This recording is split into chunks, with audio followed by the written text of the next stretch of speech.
Hello, screenwriters, and welcome to Writing for Screens, the screenwriting step-by-step project, episode 259. My name is Glenn Gers, and I come to you every Monday through Friday at 3 p.m. Pacific Standard Time, if I can make it, to let you watch over my shoulder, share my screen as I write a script. I've been doing this to try and teach a part of screenwriting that seems under-taught, which is the process, the step-by-step, day-by-day work of getting thoughts and feelings and ideas into an outline, getting that outline turned into a rough draft, turning that rough draft into a readable draft. That process is behind every other part of this art.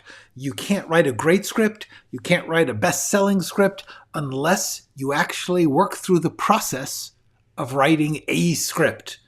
And so that's all I'm talking about here. I'm just trying to show you, I've been doing this to try and give you a sense of what some techniques, some tricks, some methods for this process are.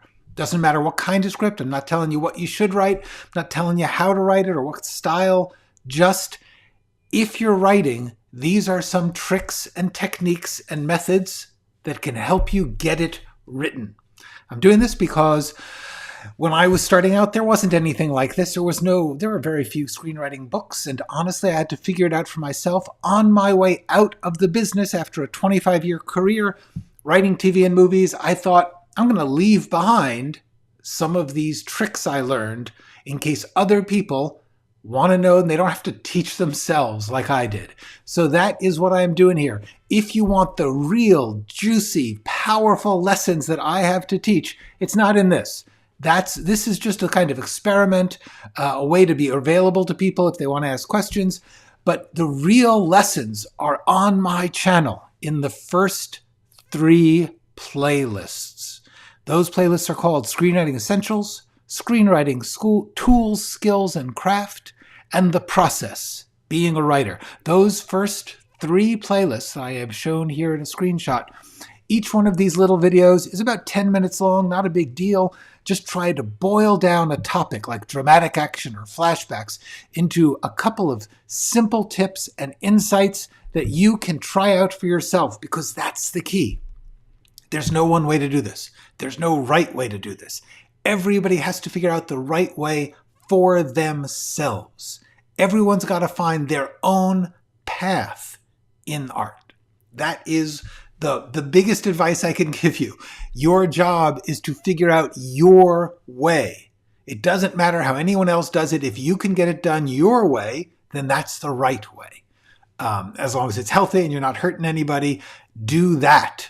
These are just some tools and skills and tricks that you might find handy. So there you go. All right, going to get into what I think is going to be the last bit of polishing here. Hello, Jonathan, and others. Victoria, I heard at a meeting you should be armed with 2 scripts. In that, if you go to a meeting, you should have 2 other scripts finished, or at least 2 scripts finished, so that when they don't buy the one that you're having the meeting about, they'll say, what else have you got? What else have you been working on? What else are you about to do next?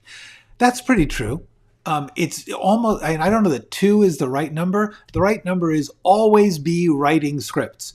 Always be writing new stuff because you want to write it. Because you think it would be cool to have this thing exist where it never existed before. That is the main game. Something that you will find challenging or interesting or something that you believe in, that's what you should be doing, and you should be doing that constantly. And that way, when you have a meeting, somebody says, what else have you got? What are you working on? You'll have stuff. That's really the answer. So there you go about that. All right. So let's get back into the document. Yesterday, we finished up the pitch document, the little synopsis that I suggest if you're writing a pilot, it's not bad to write a synopsis, a proposal for what the rest of the series would be like. But now we're just going to take a look at the last. I've got, what I did was, I personally Now and then, not very often anymore, used to be a lot, but now very infrequently, after like a draft or two, I will print it out and read the finished draft, because there's something about reading it in a different format that helps you see things that you wouldn't have seen ordinarily. It's like, and this is really true, when you make a movie, you need to show it to people. You need to actually sit in a room with other people who are watching it, not entirely because of what they will say. You simply see it differently when you watch it with other people. It's a fact. The other fact is, if you can do anything in your power to look at your own work differently, I would suggest go through and change the font. If you got the script in Courier, just go through, make a copy of it, change the font to Helvetica. Just because you'll see everything a little differently, and you'll be able to say, oh, the rhythm is off there, or that's too long, or that's too short. There's something about seeing it differently that really helps. Okay, so we've actually gotten all the way to page 55 before I stopped. So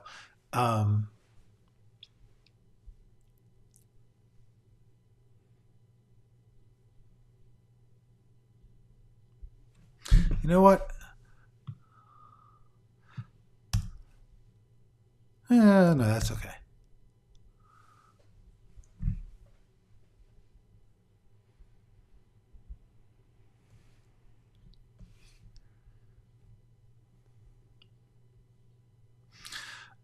Okay. Hello, Pesmed. Good afternoon to you also. All right.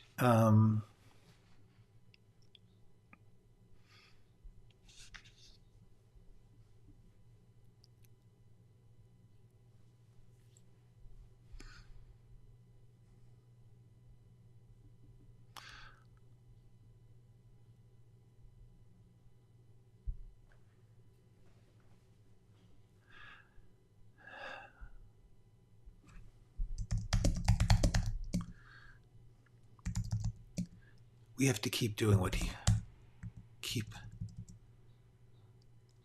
doing. Am I insane? I need to know if you're with me. Am I insane? Should I do this? Should I do this? Am I insane, or should I do this? Well, those are actually two separate questions, but the answer to both is yes.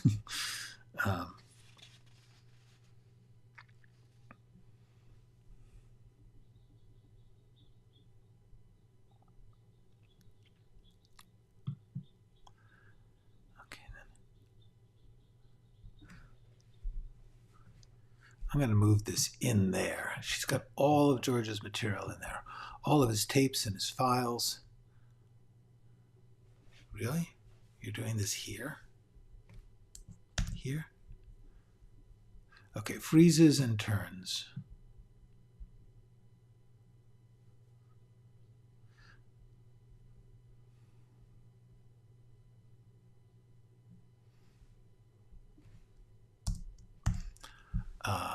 All right, yeah, let's see.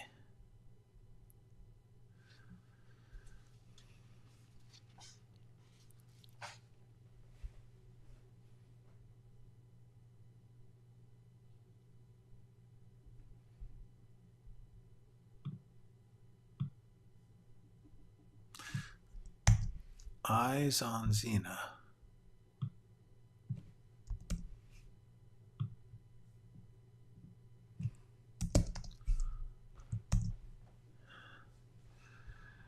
Tavana, how are you? I am glad to see you. I hope you're doing well. Tavana, this will be of interest to you.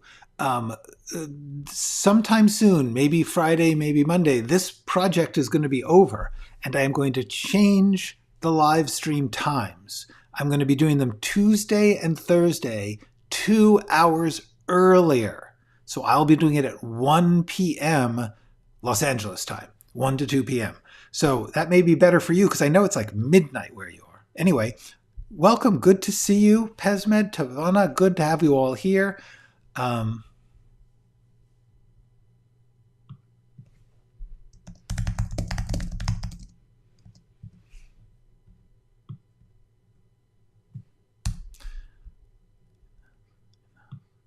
in the house. Do I need to say phone? Yes, thank you. Wonderful. I knew what you meant. Typo. Landline. Landline phone begins to...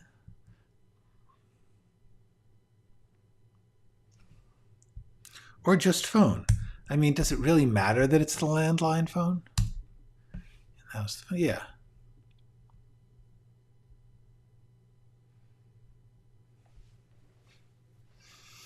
Hello, Najo. Hello, Linus. Very nice to meet you. I don't think I've met you before. Welcome, all of you.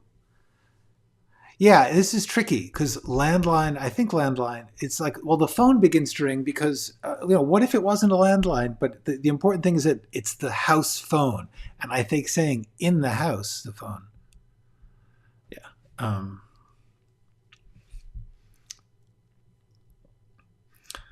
Not quite. I'm down to 65 or 6. I'm leaving it long because I can. It's not the end of the. Sometimes pilots run a little long. I decided not to go crazy about it.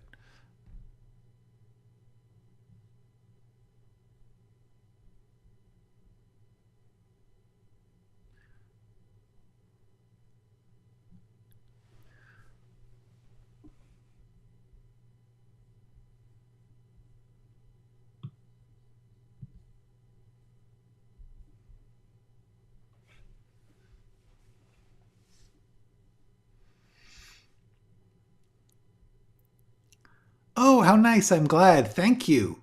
Glad to see you here. All right. I am actually just at the very tail end of this document and project. Feel free to ask questions, all of you. We're open for questions.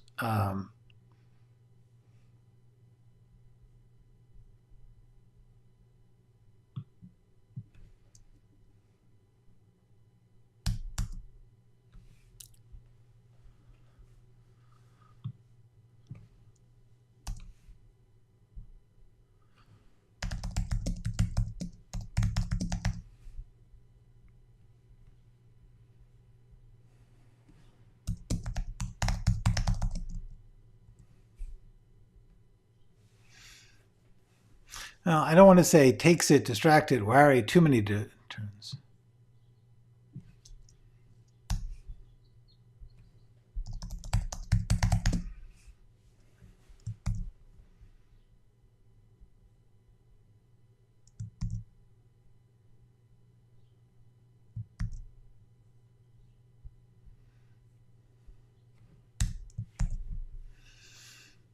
Okay. Landline was effective in dial-in for murder. It was indeed. Of course, there was only landlines back then.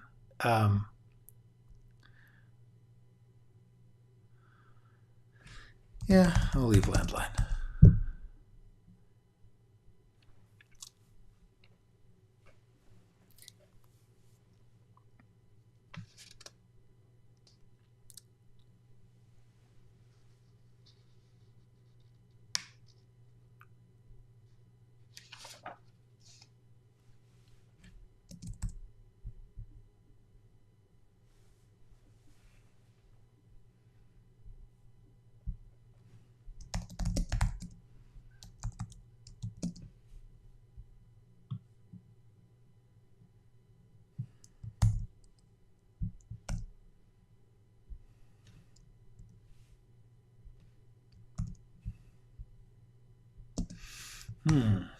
No, that's not right. Okay.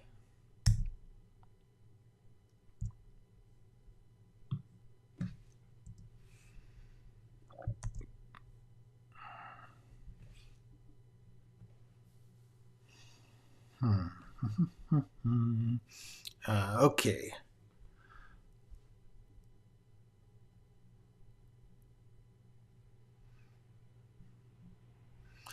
This is all good. This is all good until I never liked the I didn't choose it. Didn't choose it. Never liked that name. I didn't choose it. That's better. All right. This is a good scene. All right. Until we get to this line. Here, wait.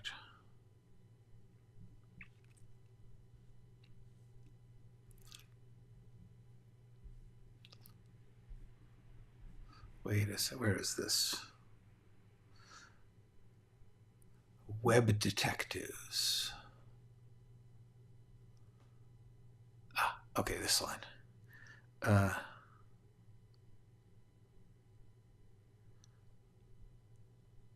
This is fun for you. This is fun. Fun for you. Entertainment. This is fun for you. This is fun for you. Entertainment. Yeah. All right, that's better. Okay. Yeah, so I'm just skipping through the parts that I think are good. Then can I ask, why did you stop? That's better. You, take out the you. All right. Oh, what the heck? How did that happen? There we go.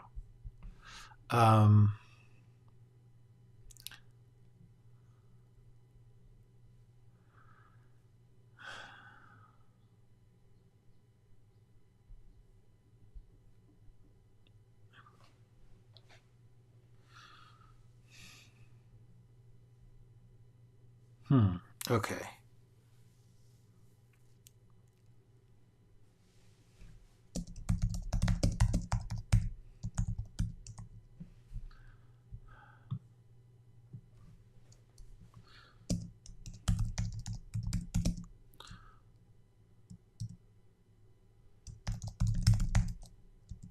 Realizing.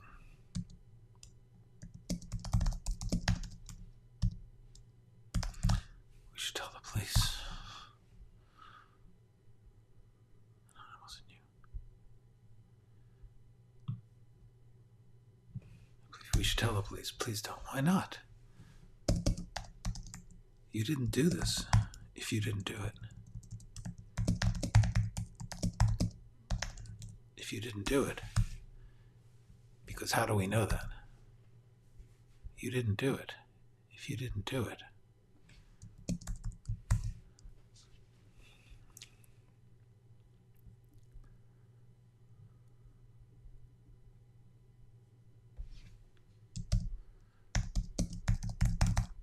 There we go. Okay.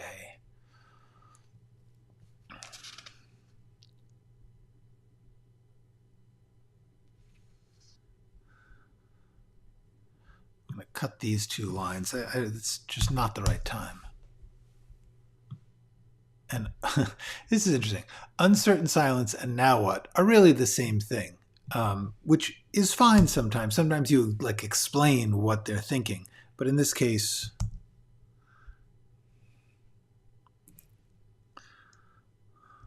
tense.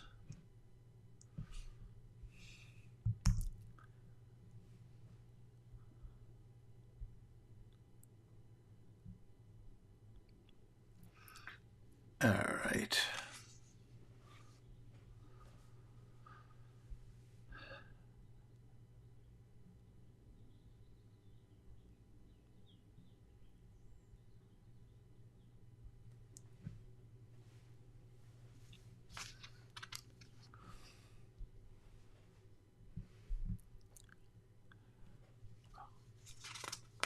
Okay, this is good. No. This comes up a lot. This comes up a lot. It is not at all a silly question. Many people ask that. I will tell you. Here's what I mean. In this dialogue, she is saying to Deakins, I believe you. Then she is making a calculation or a change, what method actors term an adjustment. An adjustment, here, let's do this. Excuse me. For method actors, at least back in the 50s and the 70s, an adjustment was if your character has an intention. For instance, in this case, the intention of the character is to tell Deakins that she has accepted his innocence. But then she has to change to a different intention, which is to say, having accepted that innocence, I need to make a plan for what action we're going to take about that. Very often in conversations, especially in dialogue, people will have one intention. I believe it's very important that every line has an intention. Someone is trying to accomplish something when they speak. I get into this a lot in the video dramatic action, because as far as I'm concerned, dialogue is action. When you speak, you are taking an action. You are trying to do something.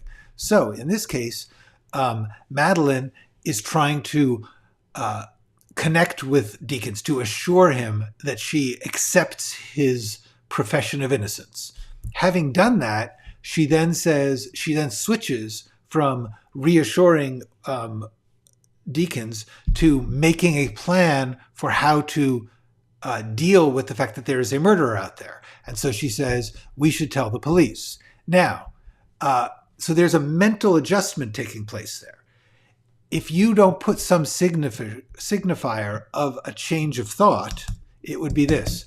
I believe you. We should tell the police, which seems like that's one series of thoughts. It's not. So I put beat to suggest that she is taking a beat. She's taking a moment. It's a beat means a little pause, a bit of the rhythm that is a hold. A mental moment where she's thinking, well, wait, if he is, then we should tell the police because they need to stop looking for him. So I just call that beat. She could say deciding or realizing, or you could do she suddenly realizes, and then that.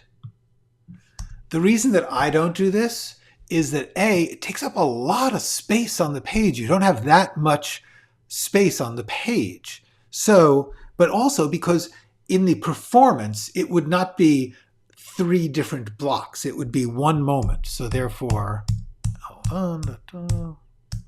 There we go. I think that this is the most useful to the actors to say, and to people who are used to reading scripts, they seem to understand that it's a signifier of a change of thought. So that's what I do it for.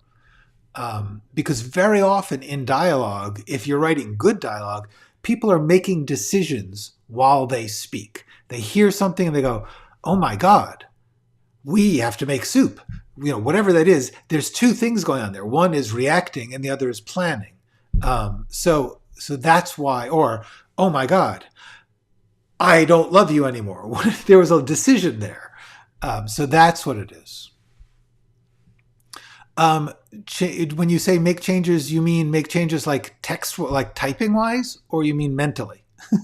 The answer is yes. As you get more familiar with writing, you should be able to write faster. Ideally. Not everyone can. And this is one of the things about professional screenwriting, which is very different. For instance, if you are a novelist and you meet with your editor and your editor says, I think that scene is really too much about the meal and it should be more about the weather.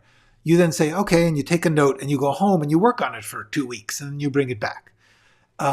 In screenwriting, that tends to be expected much faster, like give us a new draft tomorrow. Or even in the writing room of a TV show, sometimes you'll all be sitting together and have to, what's called pitching lines. You'll say like, oh, what about if he says this? Oh no, what if he says that? And everyone writes together. These are specific skills. Some people have them, some people don't. you can develop them, you can practice them, you can work on them. But the real answer is yes. In order to be a professional screenwriter, you probably do need to be able to try to think, not necessarily as fast as I do, but you should be prepared for the fact that people are constantly going to be asking you for alternate versions, for changes. That's part of screenwriting. One of the things I'm going to talk about shortly, tomorrow perhaps, is that a script is never finished. Never. You are still making changes in the script in post-production. When they are editing it, they ask you for changes. So the answer is yes, it's good to be able to make changes on the fly. If you're talking about the typing, like the fact that I could just like change this line or something, that's partly just a matter of practice, and partly it is a matter of screenwriting software. If you have screenwriting software, things like that go a little faster because you don't have to reformat. Did that answer your question, Victoria? Good. Jean, you made it. Hey. Okay.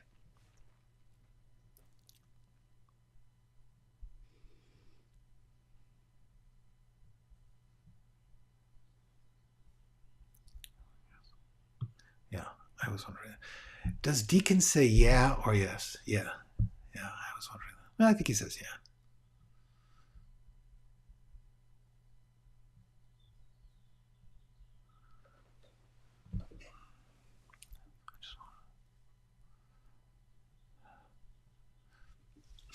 I was going to cut this line. I have Mark to cut it, but truthfully, that's a really great line. She's saying, then people are going to think you're a killer. He is a killer. He's a serial killer. He just didn't have to do this murder. Yeah, that's too great a joke to leave.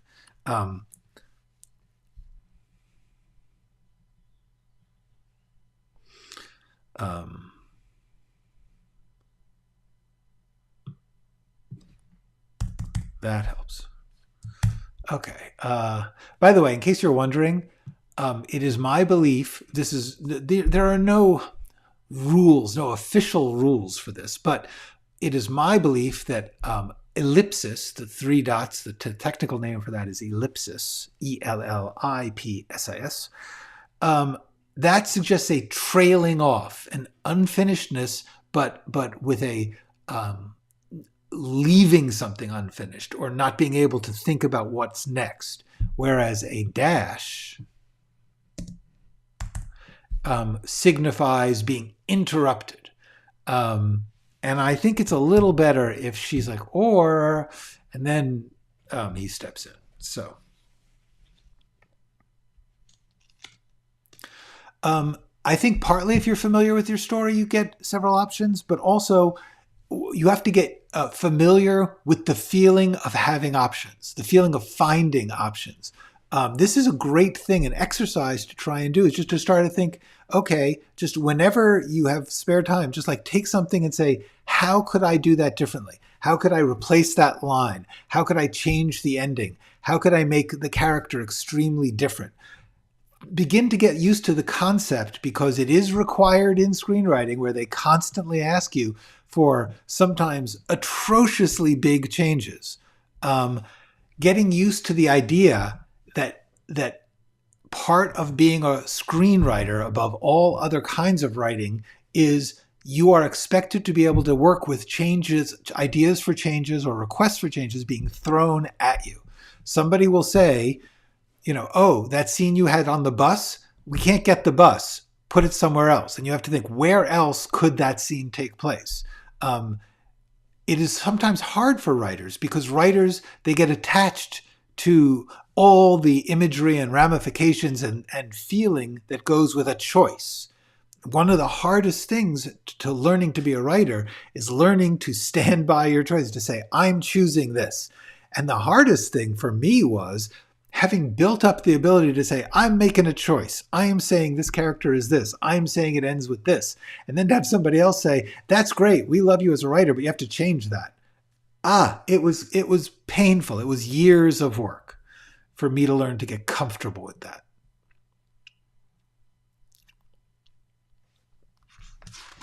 All right. All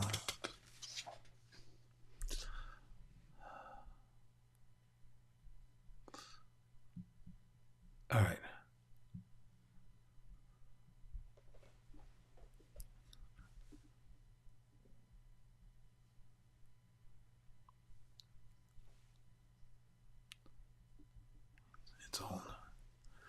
It's like a whole new case.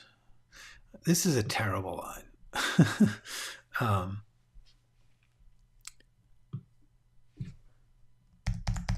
Back to square one.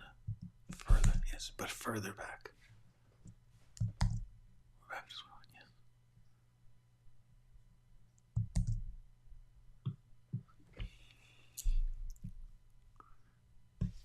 No.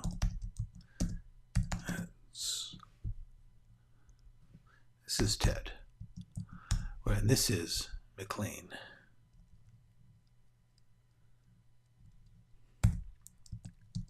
No. We're back to square one. Yes. No, it's square one.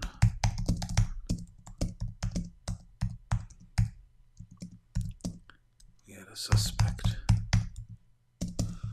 No, it's square one. We had a prime suspect.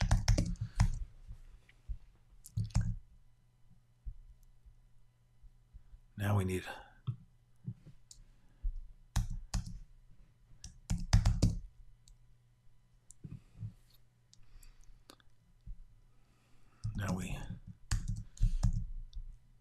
No, at square one we had a prime suspect. Now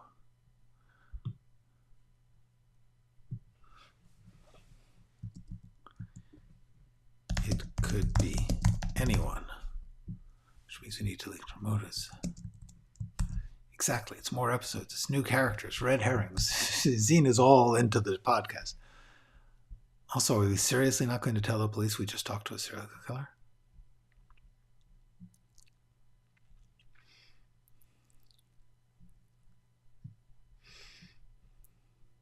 He said it, he stopped. Doesn't he still have to pay for what he did?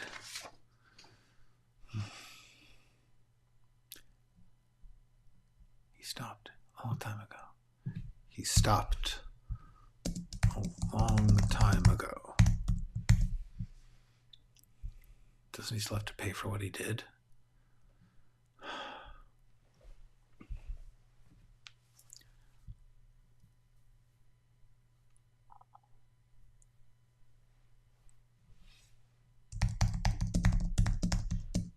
We're going to catch him. And we're going to... And we're going to find out who killed George. There we go. This is the show. This is our show.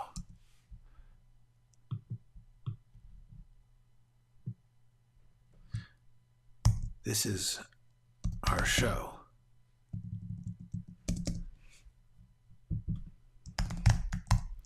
That's our show. 2 cases. And we give them to the police.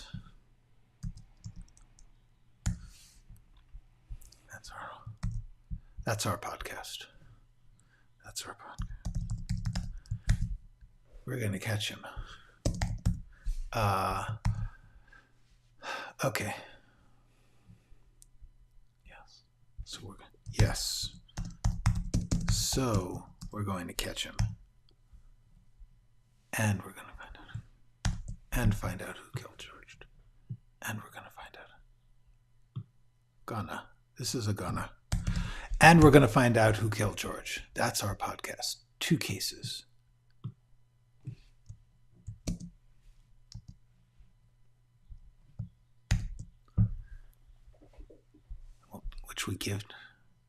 Which we give to the police when it's all wrapped up and ready, when they're all there. All right. Okay. Hi. Sorry. Yeah. Um, Hi, Nathan. That's okay. I believe this is. We will see if I don't get it finished, then tomorrow, and then it'll be Monday. But yes, I am anticipating that tomorrow will be a looking back, last messages kind of step by step, and then next week I will start doing different kinds of live streams. Yes, it would if I was going to do that, but I will not, because this I have taught enough. What I wanted this project to teach, I have taught. If I start to bring in other things, it will be it will confuse the lesson. One of the things I've really tried to do, and the reason that I tried to make the channel mainly about this, about these little lesson videos, is because I think it really helps to make your writing skills and tools and things simple, and then you use them in your complicated personal ways. But I don't want to like say, okay, it's this vast thing where you have every step of the whole process. That's really not helpful. It's not like, I don't know. I don't know what things are like this, but like if you're teaching someone how to like, build a car, then yes, you want to teach them every step of building a car, but I'm not teaching that. I'm teaching all the different parts, and you're going to build the car that you want to your way. One of the things that really bothers me about screenwriting teaching is when they have a system and they're like, if you follow this system, you will write a good thing. And I think what happens is if you follow that system, you write their thing, not your thing. Real artists have to figure out their conglomeration of all the different pieces, of all the different theories and all the different ambitions. And so I'm trying really hard not to say this is the way, because there is no way as far as I'm concerned. Okay. Hang on, and I will get to this. Boom. Okay. Let me just finish up this speech.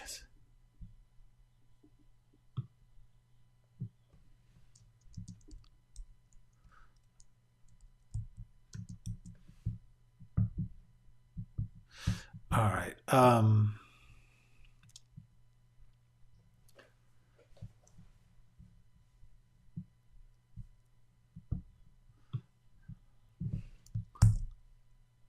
There we go.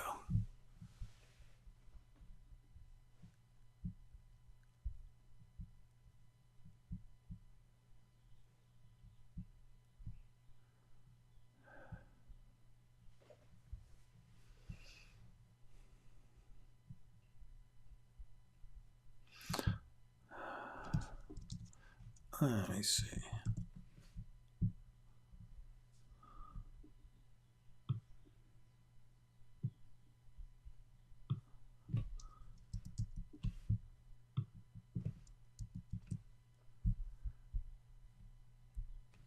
It proves he's still out there, and they can track where it came from.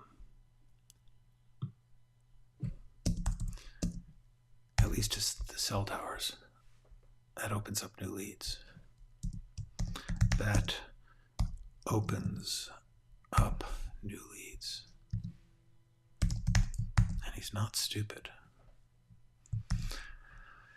Okay, this is good.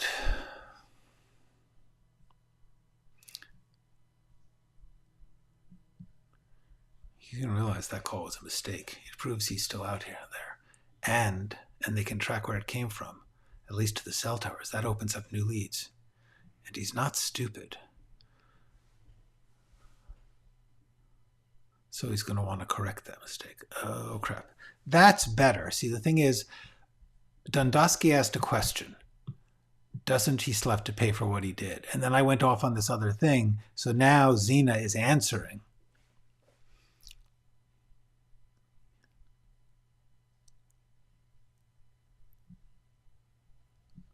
All right.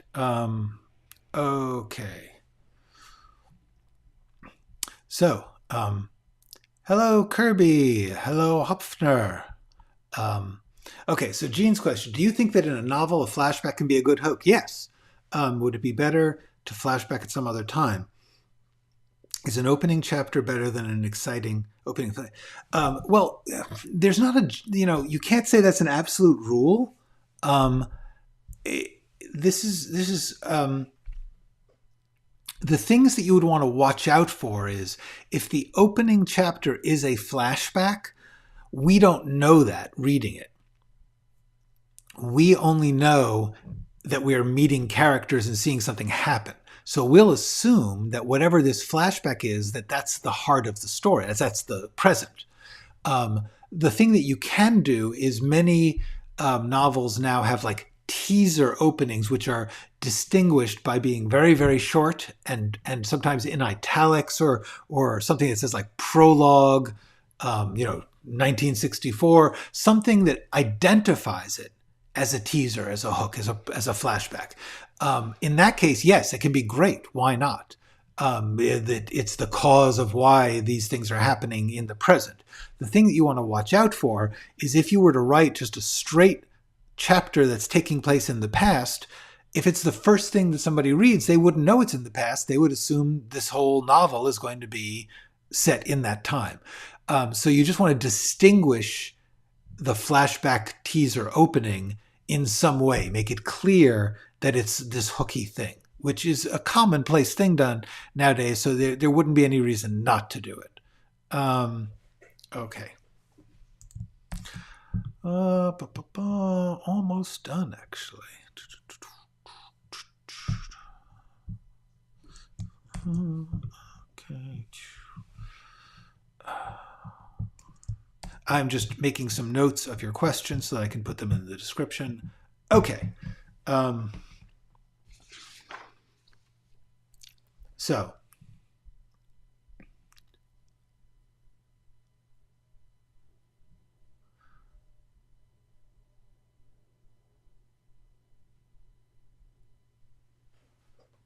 what if we just walk away? George wouldn't want us to. George is dead, and he got that way by messing around with serial killers. With serial killers and cold cases. Did you not get the lesson here? You have to stop. Let the police catch the killers. You are not detectives. Except for one thing. If we don't get him, he knows we know.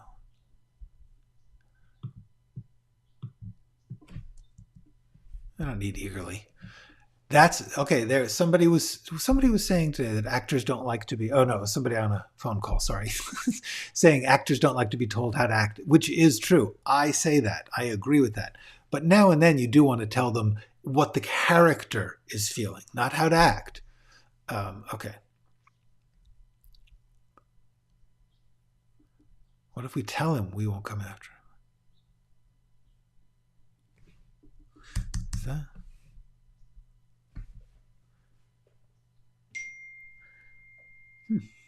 I got a text in the podcast. Yes. So basically, Madeline is trying not to get into the case, but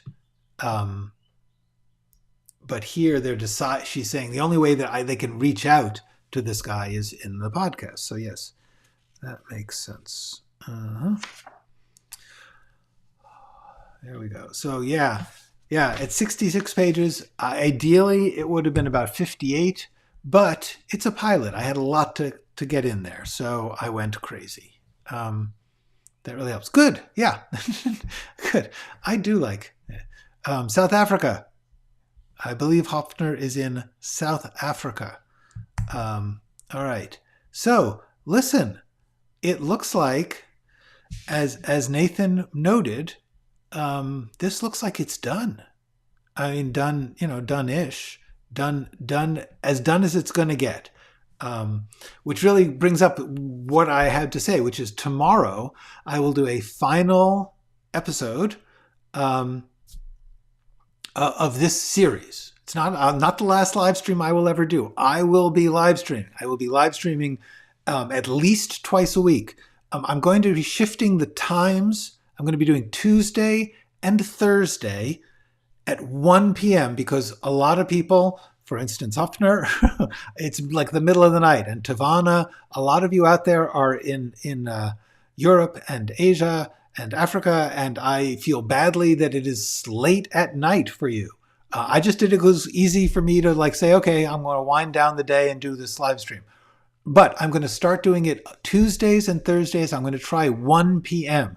See if that brings in a slightly different crowd. I would like to, meet new viewers. I also may try some weekends. I haven't decided to see if I get a different crowd there. Not to get rid of this crowd, but to get more viewers. And what I'm going to be doing is I'm going to be doing a series of different types of live streams. Keep going with the Ask Me Anythings. I'm going to be doing some stuff about the history, film history for screenwriters, because I think there's a lot to be learned there. I've got like a 6-episode series there. And I'm going to be doing a lot of things called I Have Thoughts, which is there's topics like I just recently discovered in painful personal experience how easy it is to lose your work. I had a website for my movie Disfigured, which it was built in 2008, and it vanished. It was the hosts had the wrong email address for me. Apparently, they notified me that if I didn't pay, it was going to be taken down.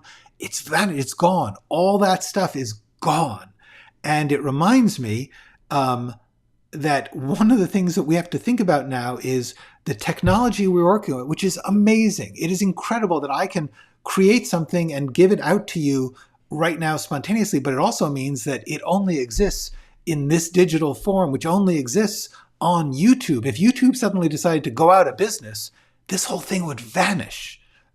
So you have to learn how to archive your own work and to figure out how to, like, I have some scripts that I wrote in the 1990s on earlier versions of Mac software, Apple software, that are inaccessible now. I can't open those scripts. Luckily, I had printed them, so I have them. But yeah, these are things to consider, things to talk about the changes in the world. And also, I will be doing behind the script, which is I will be taking some of my scripts. I will be putting it on the website. I will show you where to, so you can download the PDF, you can read it, and then I'll talk about why I did what I did. A lot of these are scripts that have never been seen, never been made, and some of them I think are really good. And I want to talk about why they never got made, and about why I did what I did and what I think is cool about them and stuff like that. Okay, so that's what we're going to be done. Hey, good. I'm glad, Linus. Yes, absolutely. We'll all be, anyone who can show up tomorrow at 3 p.m. We're going to be doing that, the farewell to Step by Step project. And I'll be talking about all this stuff again, but also talking about like, what do I think is valuable in this Step by Step project? Like if you look at overall, what lessons do I think it teaches you? Yes, indeed. I depended on a typewriter too. And what's interesting about that is, for instance, back, to really take this far back, writing originally was very much done by hand, and therefore you required copyists to make it. And an entire library, famously the library in Alexandria, the greatest library in the world at the time, burned down. So that's a problem. Anyway, those are some things to talk about. Also, Kirby at last will get to hear about my personal experience in the industry.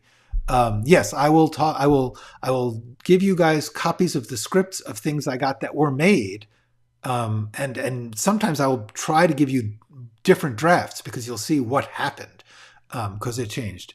Keep a hard copy. Also, update your documents. If you have a script, like I had these scripts, I didn't open them for years. If you don't open them, the software doesn't update them, and then eventually they become inaccessible. Stuff like that. Good to think about. But also keep a hard copy. Also keep a hard copy in a place that is not worth all your other stuff. The